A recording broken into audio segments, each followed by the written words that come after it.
Welcome everyone, Adam the Woo here as the recording of this Wednesday, January 19th, 2022. Do not be deceived. This is not what you think it might be. This gas station, fuel stop, convenience store, I thought they had strawberries inside for sale, but it is not a strawberry stand. The name of this community is Strawberry.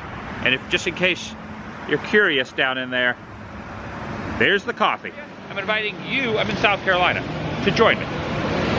Starting in the community of Strawberry. Hold on. Pop this off. Can I pop it off? There it is, look in there. See? Coffee. See how it tastes. Warm. Join me. It's a long intro. Shall you? This road through this canopy of trees is pretty incredible. Look at this. All right, I ended up at Cypress Gardens, a Lowcountry treasure, preferred by group and family destinations since 1932. And as you can see, I feel like the Griswolds, first ones here. First ones here. This is a lot different than the Cypress Gardens that used to exist in Central Florida that I am familiar with, that I went to many times, that has now been converted into another theme park. This is more of a nature preserve. And I've never really done a full property tour, so that's what I'm going to do today. I'm going to cover this. These are not real cypress trees. Now when I went in, the employee, the lady that I gave the $10 admission to, said that there were a number of films here. A lot of movies have utilized Cypress Gardens here in South Carolina. One of them being a Mel Gibson movie called The Patriot. And there's a bridge here. She said there's also a couple of fake trees. And I'm just going to assume these are the fake trees that they used for set dressing. Because this is not a real tree. General layout of the land shows all the property here. You can also rent a boat for an additional, well, I think, no, she said the boat was included with the $10 admission. You have to paddle it around, and then they give a tour that's $5, but they only do it once or twice a day. Okay, here's a couple of the boats. Got some bigger ones here, and then there's another one over there, which has the name Petunia. I'm not making this up. Are those, or is that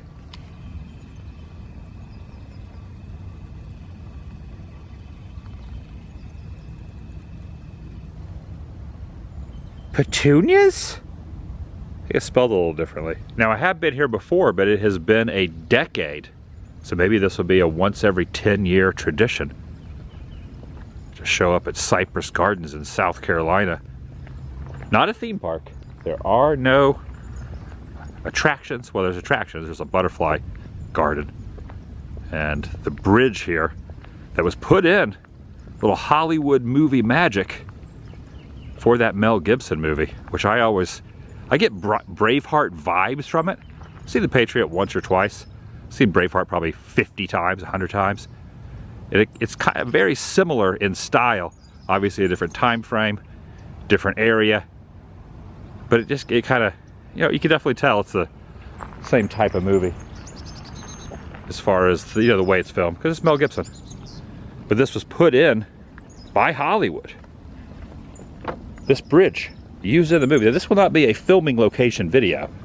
This is going to be a Cypress Gardens video, but I will show a little bit of some of the stuff that took place out here.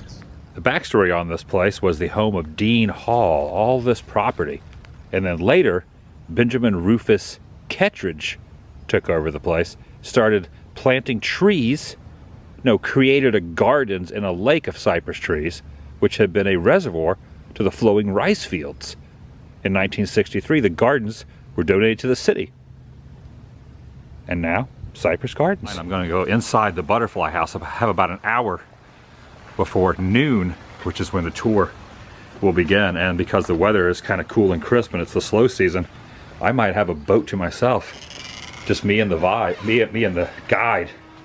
It will be quite a vibe. A much different experience than Epcot's Flower and Garden Festival, where you are basically elbow to elbow with other guests.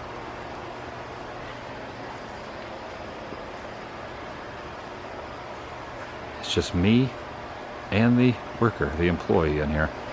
Right down here.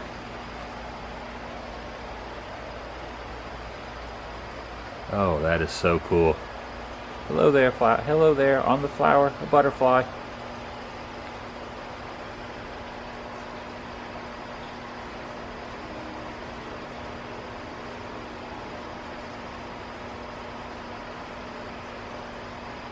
Hello, butterfly. Getting a little bit of nectar from the flower. That is so freaking cool. Okay, didn't even notice these couple gators here.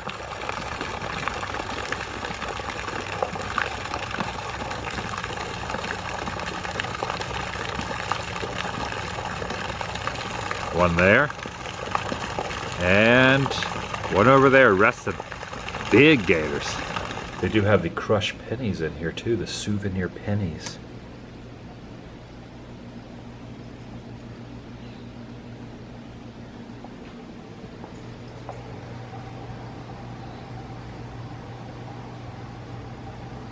Turtle. Couple little turtles. The red-bellied pacu, sometimes referred to as the piranha's cowardly cousin, because they are shy vegetarians found in the Amazon River. These are huge. Look at the size of these. That's so cute. Why is a turtle swimming so fascinating? Looking at your shadow? Or looking at your reflection? A few birds I might see is a turkey vulture, a pileated woodpecker, also the red-bellied, and then possibly, not a bird, but a river otter. That'd be neat to see a river otter. Noticing here on the back of the property as I continue my way down the walking path is a bottle tree.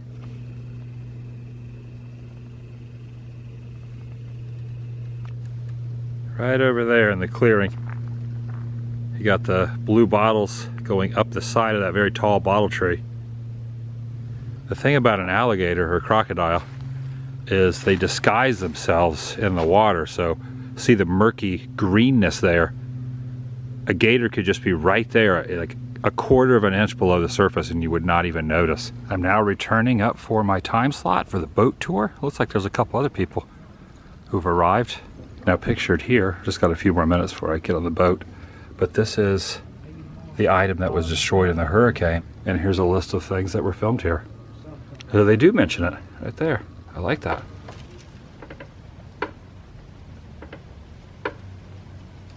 Alright. You guys enjoy your ride. Thank you. Who's gonna paddle? I got a paddle too. If you do see any gators now and you decide to pet them, use the hand you don't want, okay? Gotcha. Yeah. Good.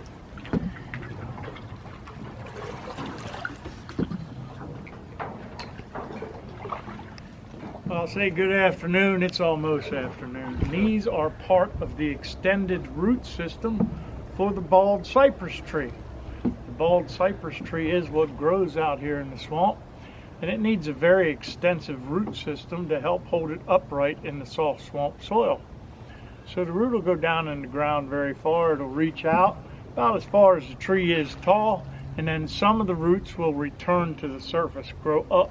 And all this is for is to help hold on to the soil, to help hold these trees upright out here. Most of them only protrude out the ground 2 to 3 inches.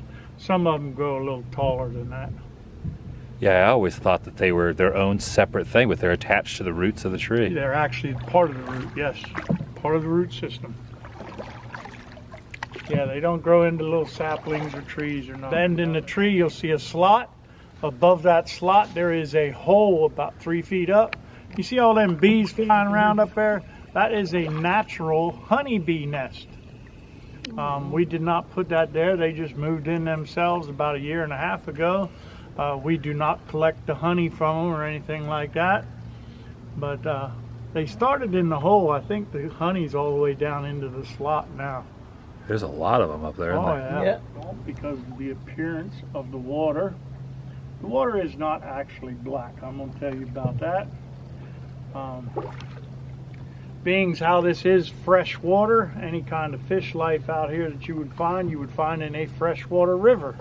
We have everything from catfish, bass, brim, crappie, bluegill, sunfish, turtles, eels, any such thing like that. If you would find it in a freshwater river, you will find it in this swamp. Off every year. As you can see, most of the trees are bare right now. These needles fall off the tree, sink to the bottom of the swamp. They got a chemical in them called tannin.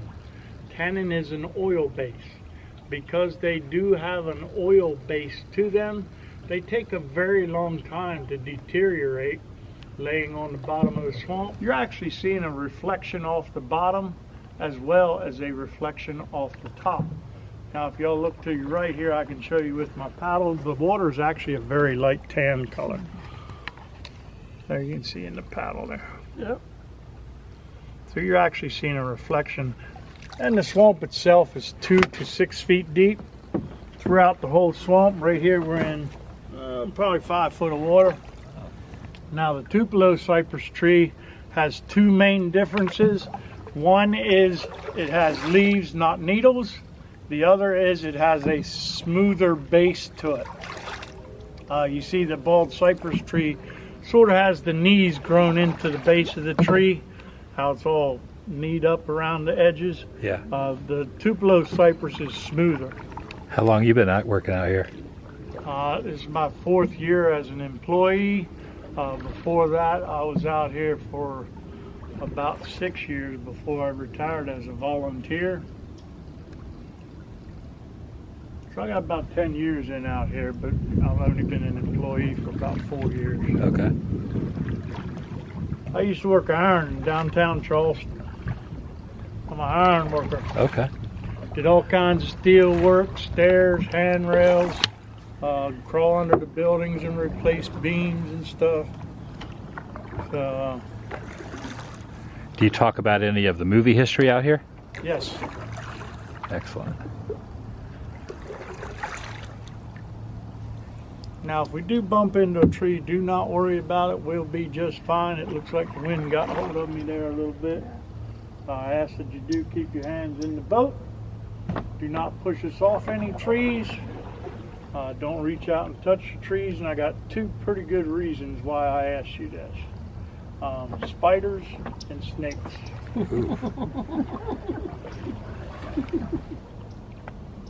So cool. Yeah, it's an interesting place. I love coming out here and paddling around. I bet. It's a different adventure just about every time you come out. See something new out here. Florida, it's the airboats. What's that? It's the airboats The in Florida. airboats That's in true. Florida. Yeah. This tree right beside us here is Tupelo cypress. Now the alligators, if they want to leave here on the left side, all they got to do is cross that walking trail, go through a small swamp section over there. They can be in the Cooper River. From the Cooper River, they can go up into the Francis Marion National Forest, or they can go downtown Charleston. Occasionally they do go downtown Charleston, and if alligator does go out there to the Folly Beach, the Isle of Palms, Sullivan's Island, something like that, it will make the local news because the alligator made it out to saltwater. Are we going under this bridge? Yes. Would you like to go under this bridge? We're gonna This have is to. what we call our duck bridge. This bridge has nothing to do with ducks. Here we go. Oh my gosh. Under our famous Oh, wow. duck bridge. Oh my gosh. Okay, you are clear. And me. There we go. Nobody looked up and seen all them spiders? Oh, I didn't even notice them. Off to our left is the wedding dock. If a bride chooses to get married out here, we'll bring her out here in a single boat. boat fits into the V of that dock, the bride will get out, walk across the dock, continue walking to the right across usually performed. Now all this is for is to make a grand entrance for a beautiful bride. And that it does. That metal ring that is around the post helps keep predators out of the duck box when they have eggs in there. A predator that might try and get up in there and steal and eat them duck eggs would be like a raccoon, a river otter, even a snake would try and get up there. What keeps Cypress Gardens from drying up is we do have pumps in the freshwater river to pump water into the swamp to maintain a certain water level out here so we can come out here and enjoy the swamp.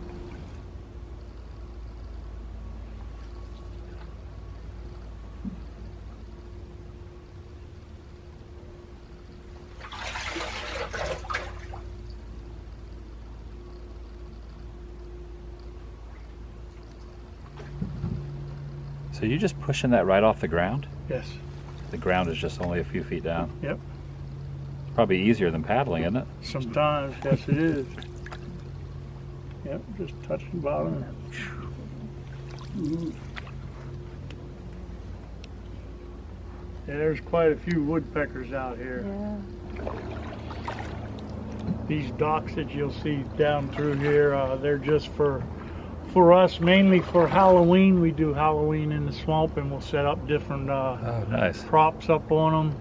Occasionally we'll do something with Christmas also, put a Christmas tree or a Christmas scene up, something like this. Let's talk a little bit of history as we go down through here. This swamp was not always a swamp as you see it today. Back in the early 1700s, this was a low-lying swampy area. In other words, when it would rain out here, the water would run into this area and it'd be a little flooded area, swampy area. The trees are native to this area, and he actually had it hand dug into a water reservoir for his rice fields. So this is actually a man-made swamp. This is actually hand dug out in the early 1700s. He also had to hand dig a trench over to the freshwater river to get water into the water reservoir. In the early 1900s, Benjamin Kettridge bought this property. Now Benjamin Kettridge, unlike the previous two owners, he didn't want this property for the rice fields. He was a very wealthy businessman, and he wanted this property for him and his wife to duck hunt. He closed off the incoming water, he closed off the outgoing water, he made this a stagnant swamp. By 1932, just a few short years later, Benjamin Kettridge opened Cypress Gardens to the public.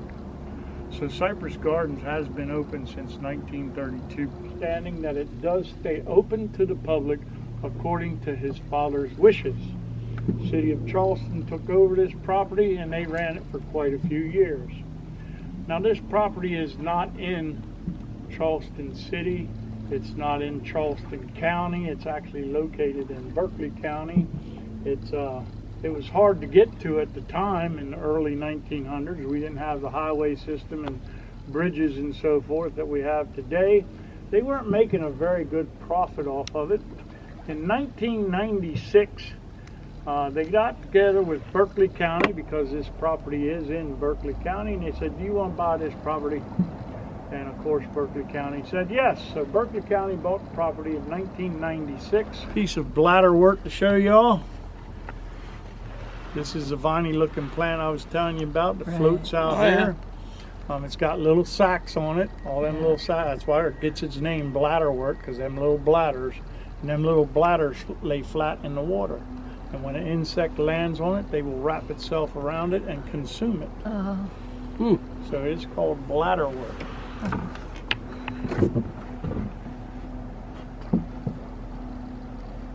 It's all over out here. Of course, that was filmed out here. They had to bring in all them ducks and swans that you see in the movie. They are not native to this area, so they had to bring them in. They made the movie, and then they had to get them back out of the swamp again so they wouldn't become gator dinner. So they did have to catch all them birds and remove them. Another one is The Patriot with Mel Gibson. He was on that first island that we come by in the very beginning. I was talking about the knees. Yeah. That island is where Mel Gibson was with the Spanish mission. The Spanish mission is no more. It was just a movie prop. It was merely stucco plywood. Let's see, they had the yearling, the swamp thing, north and south.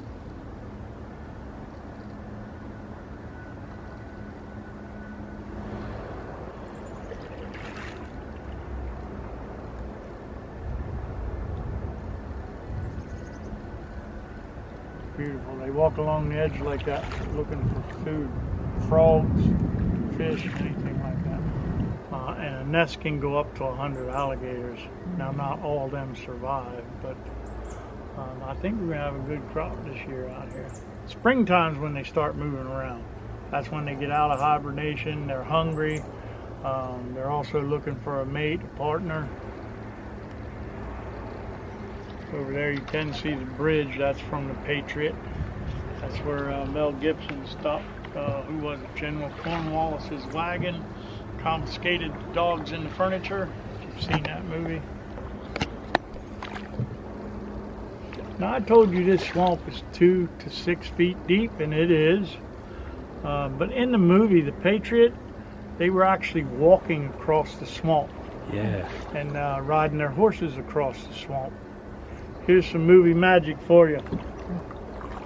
They actually put in a stone road from this, where them folks are standing over there on the peninsula, right over there by the swing set. If you look straight ahead of us here, I'll turn the boat just a little. There's 2 white columns there on the island. They knew at the time they put in the stone road that it does not harm the swamp in any way, shape, or form. They actually left the road there.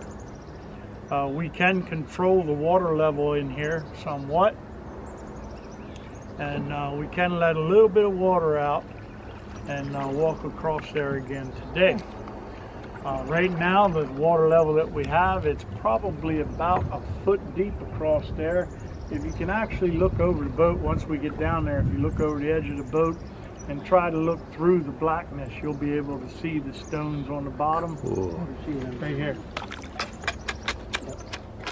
See all them stones? Oh, Looks yeah. like an oyster bed there. Yeah. Okay. That's the stones. The stone road the whole way across there. Today it's mainly used for a fish hatchery.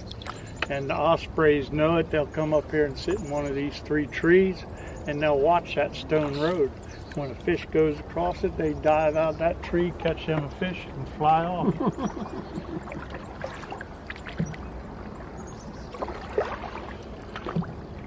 Now, did y'all get to go to the aquarium back there, the swamparium? Yes. Yeah, There we is did, a swamparium. We do have the butterfly house. We are open year round. Thank you very much. Yeah, thank I you. hope you enjoyed the ride, even though we didn't see any alligators today. Very informative.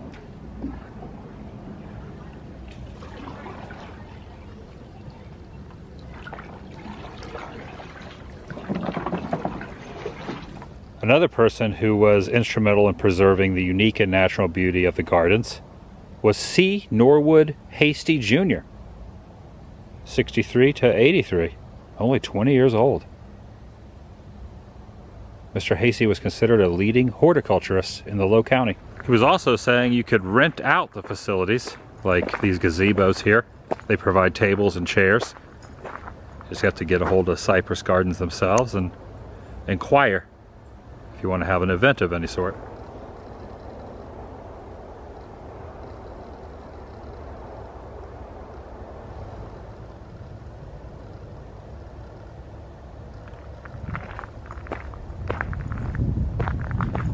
Notice there's also a wooden dock out here.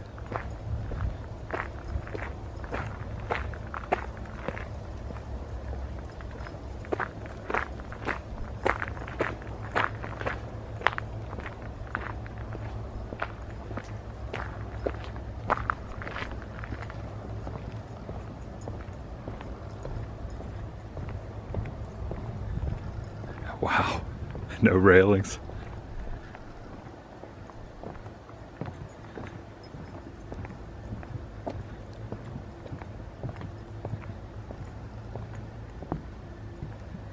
Do not take a long walk off this short pier, even if someone tells you to.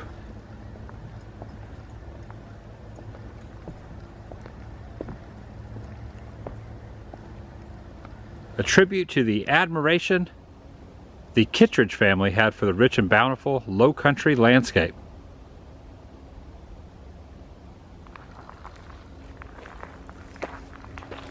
Which is why this place exists. And here on the very property is this. Wow. This is something else. Way back here on the property.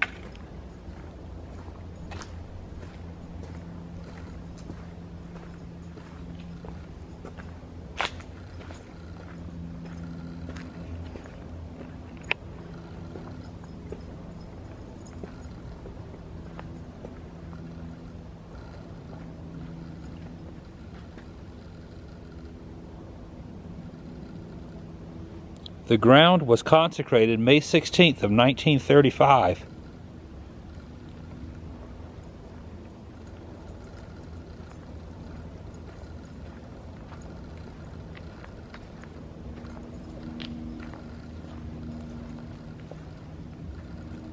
Benjamin Rufus Kittredge Jr.,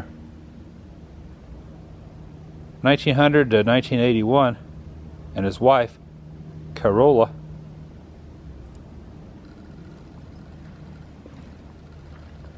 And then Benjamin Rufus, 1859 was born. There was a forest he created, the beauty of the surrounding Cypress gardens.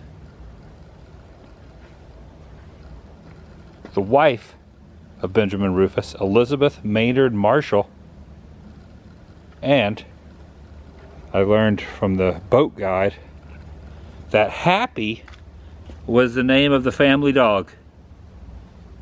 Happy is here as well.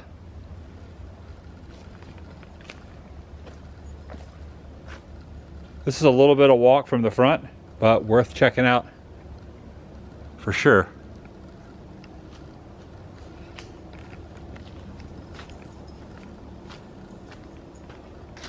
Very large cross.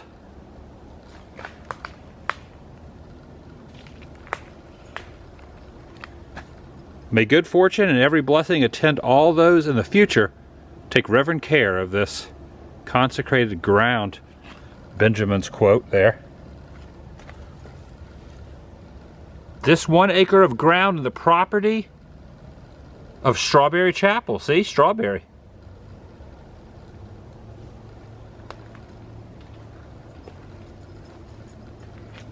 Here, notice the two double trees here. They kind of fork up with the boat going by. But it's right here, it was right on the side of that island next to those two double trees. Right here, pretty close to where the boats load. And there's those two trees right over there to the right side, kind of forking up. So it was right here. It only lasted 3 years after. There's some photos online, obviously the one I found. But it was right here, which makes sense because the road that they were talking about that goes underneath the water over there is on the same island. So it would have been right here. There's really nothing left.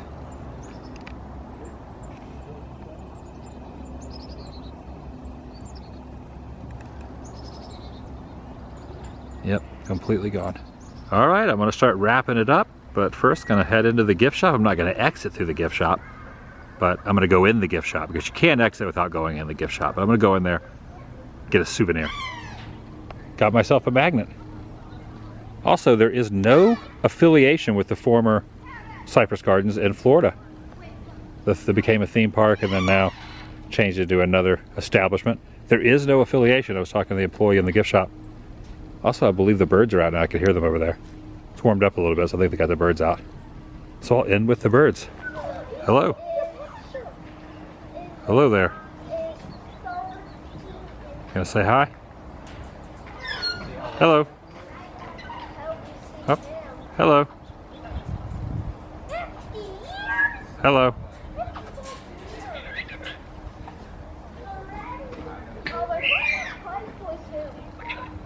Oh, what's that? What are you saying?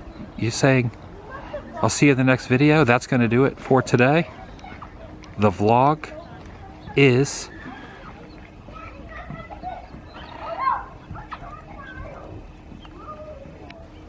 The vlog is... Oh, yep, that's it. Over.